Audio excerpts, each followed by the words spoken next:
Welcome to the Horror Hangout, a podcast where film fans watch the best and worst horror movies and new movies in festivals that are upcoming and have a little bit of a chat about them. My name is Andy-Conduit Turner, and I'm here for a special episode today. I'm talking with John Ainslie, writer and director of upcoming horror movie Do Not Disturb, which will be getting, at the very least, its UK premiere at FrightFest this very Sunday, right? That's right. Sunday morning, instead of going to church, go check out Do Not Disturb. Oh, a great way to spend a couple of hours. Thank you very much for coming to join me today, John. Very nice of you to make time to come and talk to us about Do Not Disturb. Had the privilege of watching it already. Really enjoyed it. Great film. Not just saying that because you're here. Really, really enjoyable. Yeah, thank you. Thanks for having me. So I guess to begin with, let's talk about your history. What brought you here? I know you've been a filmmaker, writing and directing short and feature-length horror movies for a number of years. Tell me about the journey that got you this far. It's funny because people ask me that and I'm like, I don't know. I've just felt like since I was a child, my grandfather was always into photography, and he had a dark room in his basement, which was unique. And he had I still have his 16 or 8 millimeter projector. So I grew up around someone who was into photography. And then I had an uncle who had a video camera that carried around a briefcase to record. It was like a massive thing. And we would make little things. And I got into that. I bought a camera and I started making my own short films. And I was lucky enough to go to a school. I think when I was about 16, they bought an SVHS edit suite, and no one knew how to use it. And so I decided to skip out of class and just figure it out. And from there, I started re-editing. Like I re-edited Pulp Fiction and Linear. I re-edited Natural Born Killers in order, and just to teach myself how to use it. And it was fun. And then from there, I just started making things and trying to find money to make bigger things. And I'm still basically doing that. Still doing it. Trying to find money to make bigger things is my lot in life. Great. And I know you started with short films. We spoke briefly about Jack Brooks' Monster Hunter, something that I very quickly added to my watch list after I became aware of it. Very much up, certainly mine, a lot of our listeners' streets as well. Very great over-the-top schlocky horror, which fantastic in my book. Well, it was that one was unique because at the time it was there was a lot of movies coming out that were just starting to experiment with CGI or computer generated visual effects. And then there was also seemed to be a trend of torture porn movies, is what they called them. And we decided to make a movie with all practical effects and just going back to like the 80s and late 70s kind of fun horror in a way. That blends comedy and horror, but also you get away with stuff because everything's big and bigger than it should be. And it's a great film to watch with an audience because people are cheering and I don't know, there seems to be a kind of a resurgence towards that type of horror. And lucky enough, we worked on the script and we sent it, and we were lucky enough to get Robert Englund, and that changed the dynamic of the entire project. And yeah, it must be huge as a horror fan, right? As well, writing lines for absolute icons of horror. We wrote we were in a room, Knotts and I were in a room writing with no illusion that it would ever get made. At times we just, because we had a version that was a little more serious first, and John was like, we don't have the budget to do this epic stuff that we want to do, like Indiana Jones, like that level, so let's make it funny, and then we can do it big but get away with, if it looks like a rubber suit, no one's going to care because it's actually there. And I think both him and I agree that those kind of practical effects, even if it is a rubber suit, there's something in our heads that know it's there, compared to even today with all the developments in computer generated effects. I'll be watching a Marvel movie and thinking like, those effects they don't look real. Some of it does, like the Hulk looks good, but like some of it, I'm just like, I know it's not real. And I don't know if that's me because I'm a filmmaker and I can see some of the fringes or whatever, but I just, there's something of feeling about those old monster movies that have the guy in a rubber suit who's an actor who's pushing it. And even the difference between Yoda as a puppet versus Yoda as a computer generated, you feel that. Yeah, you can feel the weight and the difference. And as a complete non-filmmaker, I can tell you, I would still rate the dinosaurs from Jurassic Park far more highly than something made 20 years after. Yeah. Well, even and still, as far as space movies go, 2001 Space Odyssey is still the top of the game in a lot of ways. It feels like space. It looks like I've never been in space, so you're taking liberties, but that's what I think space feels. I mean, Star Wars looks great too, but that there's something about 2001 and sort of Kubrick's ability to make it blasé, right? Like space wasn't like he's sitting on that plane going to the moon, and we're all like he's going to the moon, whereas Hayden's just it's another day at the office, and Yeah. that was a decision that kind of translates into making it feel real, I think. Well, thank goodness for folks like you, John, continuing to work on Yeah. practical effects and over the top horror. Because when you mention it's having a bit of resurgence, I think it's heavily owed to people who kept it going when it wasn't, and it wasn't the in it everything was CGI. So I'm glad I still have movies that I haven't watched to go back and watch, like, and I'm glad it's to see it coming back today. But through all that journey, it brought us to where we are today. Do Not Disturb, right? Your latest feature. It's not your debut directing feature, right? You did Sublet previously. Was that your first one? Sublet was at an even smaller budget. But the funny thing is, I pitched Do Not Disturb, and it wasn't doable on the budget we had, and so I had Sublet sort of there. I had to finish it up quickly, but I pitched it as though it was done, and then rewrote it very quickly and submitted it, and it worked out perfectly for the parameters of that particular kind of production thing they had going. And here we are today with Do Not Disturb. The write-ups I have for it, the synopsis is I like your tagline here, love is all consuming, narcotic nightmare, a psychedelic exploration of love, lust, and carnal desire. Having seen it, excellent description. But there's no one better to ask than you. So any synopsis or any more guidance you'd like to give us on what people should expect heading in to see it this weekend or beyond? Yeah, I think if you've seen the trailer, it's going to get bloody. But at its core, it's a relationship movie, and it's funny, as much as like it is a horror movie, and as much as I make horror movies, and that's always where I lean. I was looking at Blue Valentine and like relationship movies for the core of that story that strengthens everything, so that when they do start getting bloody, it means more.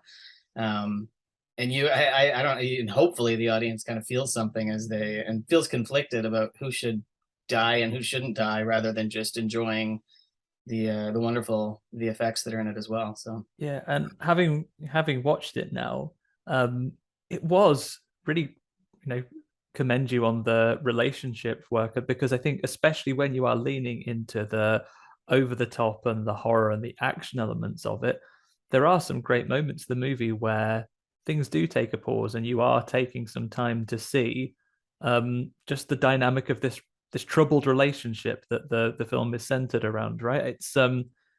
It's really good to see, and I think we bring up the discussion of what is elevated horror and what awards companies recognize as genre pieces that never get necessarily the recognition for having deeper meaning behind them.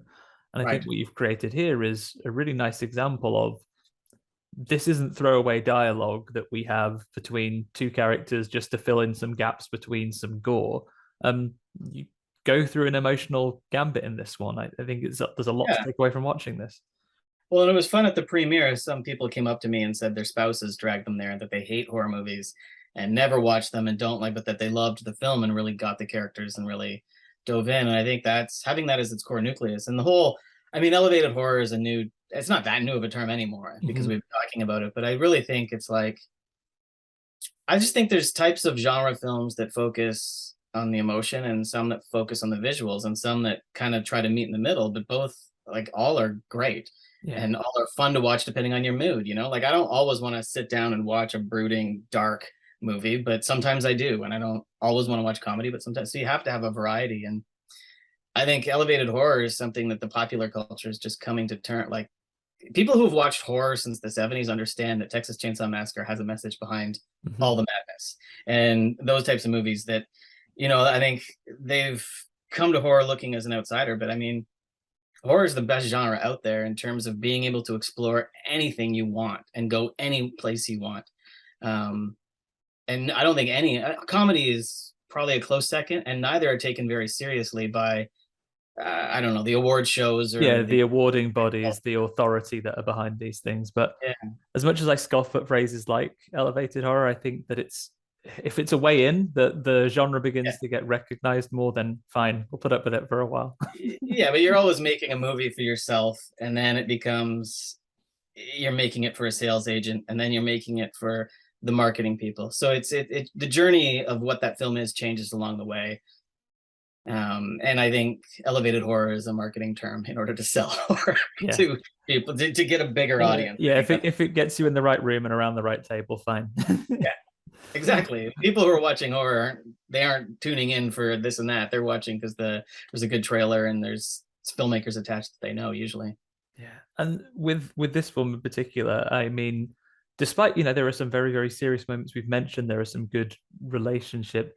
I think certainly looking at it and then looking at some of your back catalogue of work as well, there is a lot that I can see in your maybe horror comedy roots as well, and particularly some of the physical elements as well. Like, did you really look to put that into the movie as you went through? Yeah, I totally. This movie in particular, I kind of just went for it, and I was lucky enough to have executive producers who just supported me the entire way. Even if they didn't, sometimes they would just, at the script level, you'd get like, I don't know, is this funny? And I was like, well, yeah, it's supposed to be funny, but not that kind of funny or this and that. So they just trusted me and let me go, and it was great. And I had my producer Rechna, who's my wife as well, who has known about this script for a long time, and she knew that I had it in my head and just kind of supported everything. But I decided to go for it because I mean Jack Brooks, I was just the writer, so it was easy to just create these things and then you let production do Yeah, it. you deal with this. Yeah. Um, and then with the sublet, there in the script there was actually there is some tongue-in-cheek comedy within it. And if you watch it with a crowd, there's some awkward laughter that does pop up. But I shied away from that because it was my first feature and I wanted to focus on other things. And on this, and I regret it a little bit because there are some funny moments that I cut out of the film or didn't shoot just because I didn't think they wouldn't work because it's such an atmospheric film. And in this one, I wanted to try to pull off that atmosphere with the comedy, with the gore, with the slapstick, with the effects. Like, and it's a weird, like, there's a couple scenes there where you're jumping. You Yeah, don't know if you should laugh, cry, feel emotions, or walk out or throw up, or who knows. Like, there's two scenes in particular that just blow. They were a real challenge to shoot and real challenge to keep track of the action on this side of the room and the action on this side of the room and how they meet and what everything. There's a lot of stuff going on in those two scenes in particular. yeah. There's some really, really kind of high octane, like you say, real gear shift moments watching through the movie. When it came to shooting it with the cast on the day, a lot of the action and everything, when they're tumbling around in the room on some Yeah. occasions, it feels really organic. It feels really well done. Like, how did you approach it? Was it really heavily choreographed, or did you give the guys a bit of a loose plan and see how they improved it out? No, when you're doing I as a director, I generally type I like to talk, and then I mean I'm a stylized director. I like to control the camera, but at the same time I like the doc feel and I like being handheld and letting the actors roam wherever they want. But when it comes to action, if you're throwing someone around the room near a hard table or you've got to plan that Got to be out. safe. Yeah. Yeah, we had a stunt coordinator with us, and she was also our intimacy coordinator because the sex scenes are kind of the same as the action fighting scenes where you have to Got to know be where really body parts are going to be controlled, and right? what's going to pop on the camera, what's not. Um, and so that's kind of fun because she inherently knows how bodies work more than I do, and she understands what I want on camera, and then can figure it out with the actors of how do we do this, or come up with suggestions of would this work if we do this, or the geography doesn't make sense because you can't have your camera here or whatever. You're always hiding what's there because you want it to make it look real, but you also want to keep people safe. So Yeah. Well, extra props to your stunt coordination team then. Like some of the scenes when they're tumbling about the room completely buy it as this is just a thing that happened. This is just like yeah, you barely see those cuts and the changes in there as well. So phenomenal work in making it look incredibly organic awesome. and really really capturing kind of things. Not that I've ever seen anyone take any drugs or anything along those lines, but seeing some of those scenes where they are out of their minds almost as well, excellently played. It was a real joy to watch. Yeah, I had a lovely cast. I mean, Kim is amazing. And she really just made it her own, and it was amazing working with her because we didn't have to communicate much. We'd done so much homework that once we got to set, it was just rolling through it. And then Rogan was ready to go anywhere where we wanted to, and he. It's funny because fine tuning his character was tough because he's a dick, but you also want Yeah. to let him just enough. Yeah. And then the man child thing it was balancing that because as a human being, his inner instinct is to be caring, right? But I'm like, it's a couple times where I'm like, no, you're a dick. You got to be rude to her. You can't support her. You can't do that. And so it was like that kind of stuff. And it's very subtle things in the tone of his voice um, to balance out. And to make them even more distance, what we did was oftentimes when he's talking, it's from a totally different take than when she's talking. So their All tones right. match. And sometimes that works, sometimes that doesn't. But in this one, it does intentionally because I think the narcotics allow you to go anywhere you want. Um, and yeah, so it makes it as though they're communicating but not communicating, and then cutting away from her, so it's like he's not paying attention to her while she's still talking in the background. Just building little things like that so that the viewer is immersed. Yeah, and yeah, like what a movie for watching it. And of course, available FrightFest. I did a quick check before we sat recording. The intention is we'll put this interview out fairly swiftly. So at Oh, time of listening, if you're listening to this pretty soon after we put it out, you may still have a chance to grab a ticket if you're London or London adjacent. Get yeah, I yourself think over so. there. Say Sunday morning. Again, UK is not very big. You could get there from almost anywhere. So if you're around London, do go and see it live. Um, Festivals aside, is there anything where people can watch out for whether they'll be able to see it in the future? Are those things still being arranged? Yeah, there's a few more festivals that haven't announced yet, and I think a couple of them are in the UK and some are in America. I'm hoping other places in Europe pick it up, and my home country of Canada just hasn't been interested so far. But I'll take the UK because the UK seems to love it, and I attribute that to me growing up watching Python on repeat. So I think the sense of humor is really translating well over there because I don't think there's any country in the world that blends blood with comedy better than the UK. Oh yeah, it's every day. It's out in the streets out Yeah. here. But it's like this unique thing that it's like they can. It's America kind of picks it up, but it's a different type of humor. It's funny. Yeah, so I mean, I'll throw this out to anyone listening now, especially if you're listening to it beyond the week of it being released. Give it a Google or search engine of your choice. See where Yeah, else it's going to be playing, and then yeah, go and check this one out. You mentioned already your Monty Python inspiration going forward. yeah. You know, as a filmmaker, I think I can certainly draw some parallels myself, but for the benefit of the audience, who are your big horror inspirations? Who do you look to in those spaces that have given you your love of the genre over the years? Well, I mean, for this one in particular, it was Will Friedkin's Bug that was the biggest push, and I don't like a lot of people haven't seen that film, but it's one of the better films out there. Um, the Texas Chainsaw Massacre is the biggest horror film that I always come back to, and I think it really fits with my idea of chaos and taking that first hour to build character and story, and then going crazy. And it's just pretty much and feeling that doc feel because a lot of it does feel real. And of course, The Shining, Exorcist, those kind of obvious ones. But I don't know. I mean, I'm still I really stick to the 70s for some reason. I'm like stuck in that decade. Um, so it's nice to see. And then Jordan Peele's coming back with some great stuff right now, and it seems to deliver every time. Um, yeah, I don't know. It's this one, the Claire Denis film as well, but I'll pull my influences from everywhere. Like that's why I say like Python wouldn't seem like a horror film influence, but it kind of, Yeah, you know, you can see it. yeah. It's I listen to a lot of Frank Zappa, so I think that's infiltrated my weirdness. But yeah, And then so when we talk about the setting, so it's the couple away. We're largely set in a hotel suite, since Do Not Disturb, but yeah, setting of Miami, which is where you are today, right? It's where you're based today. So were yeah. you inspired by your local surroundings every day and think, right, I want to bring a horror film here, or was this always the intention for this movie? Yeah, I mean, when I moved to Miami, it was like everything's gorgeous.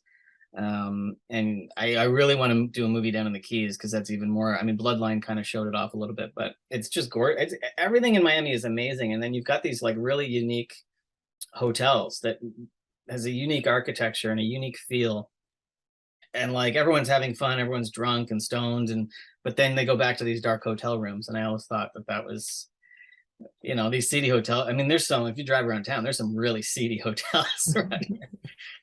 So it just made sense. Originally, I had written the film for Mexico. Okay.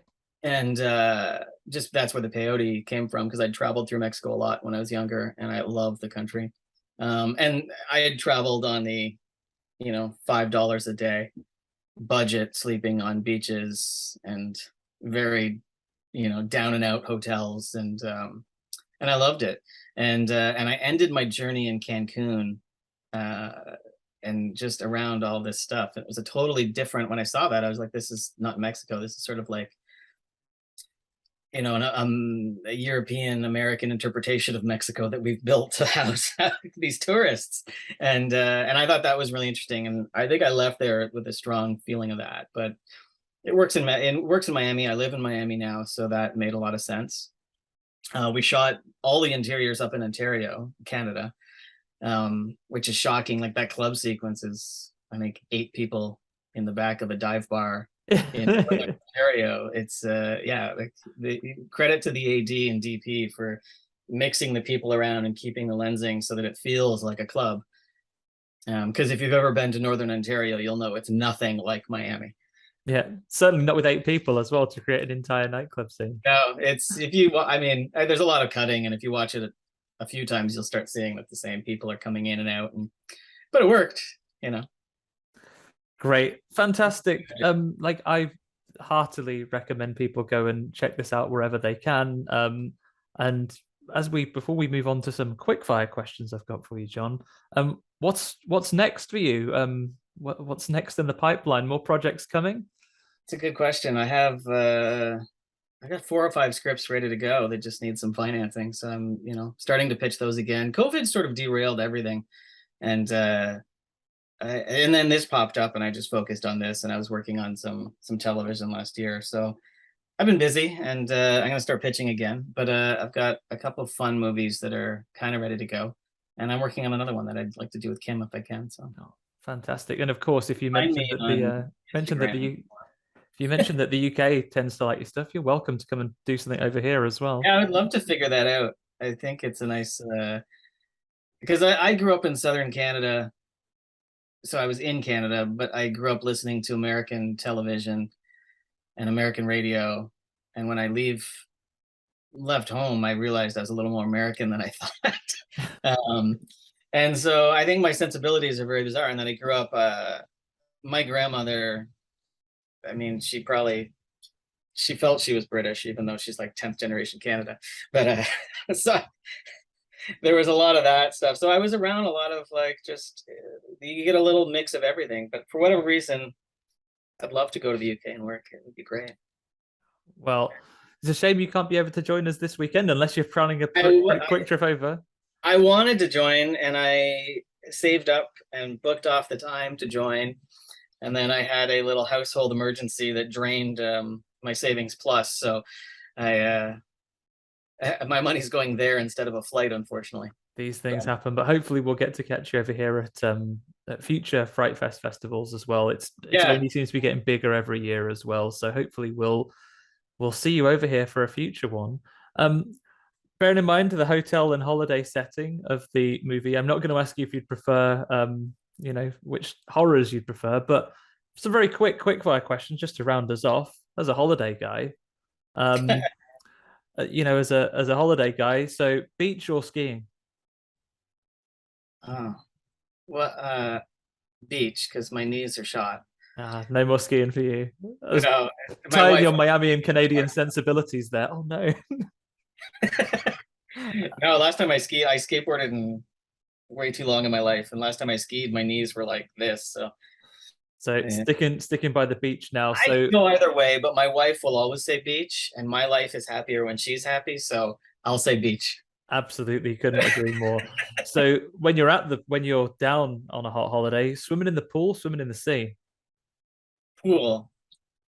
too less sharks. I've Absolutely. watched Jaws too many times and other movies, but I mean, even for this one, I don't think all of it made it in the movie, but there's a part where she's on a jet ski and she's dumping body parts into the ocean.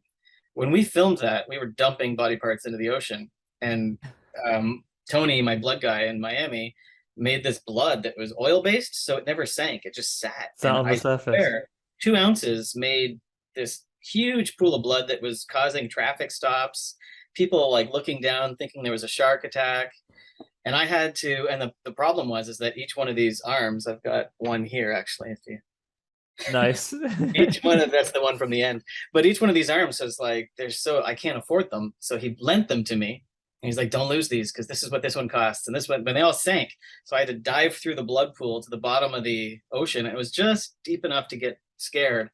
And as I came up, that Jaws feeling was gonna, even though there's no sharks at Biscayne Bay. You're happy back in the pool Doesn't matter. now. There's no sharks in the deep end of the pool, but as a child, I was terrified of that. Oh, my co-host Ben is famous for his fear of sharks in the pool. He's obviously a kid of the 80s. Sharks in the pool, quicksand, you name it. It's yeah, my cousins and I would swim in my grandfather's pool, and it was like there was a part that was in shadow. We would never go because that's where Jaws lived. Don't go in there. Okay, and your final holiday question. Maybe not like the one in the movie, but family friendly resort or adults only? Oh God, uh, I gotta. Oh, can I have both? I'll Yeah, do family friendly during the day and adults only at night. perfect. Perfect.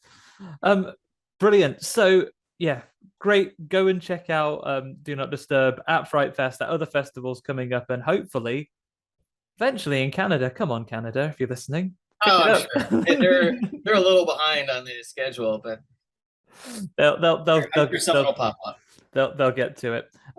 John, where can the people find you and follow you if they want to keep up with your news and upcoming releases?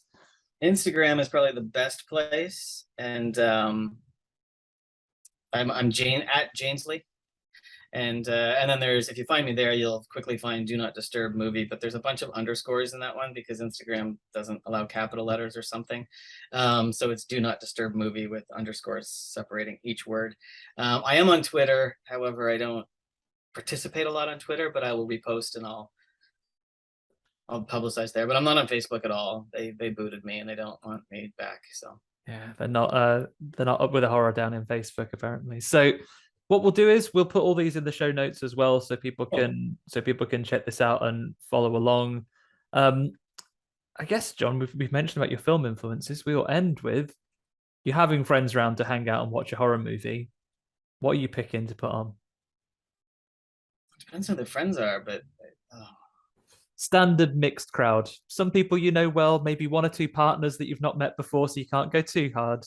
What's a good crowd, please? A horror movie. a lot of pressure.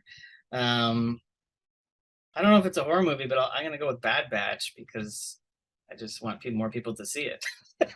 And I think it's a great. I don't even know if it's a horror film, but there's cannibalism and there's great colors. It's shot amazingly. I think Anna Lily is like one of the best directors of our time. So I want to spread her magic, and I think it's more commercially accessible than sort of, I guess. But I'll go with Bad Batch because I love that film. Great choices.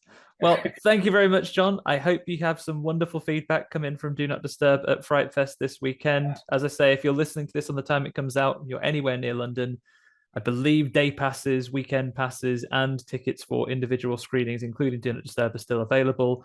You're going to be on at the Prince Charles Cinema Sunday morning, 27th of August. Go and check it out if you can, and anywhere else that you can otherwise. Thank you. Yeah. It's a great way to start your Sunday. Yeah, like I say, it's definitely more interesting than church, I would wager. I'm willing to go on the record and say that. Perfect. Thank you very much, John. Thank you to everyone for listening. You can find us at horror_hangout_. We're stuck in the underscore game as well on Twitter. Follow me at AndyCT Writes. And then we'll see you for another episode next week. Thanks, everybody. Bye for now. Thank you.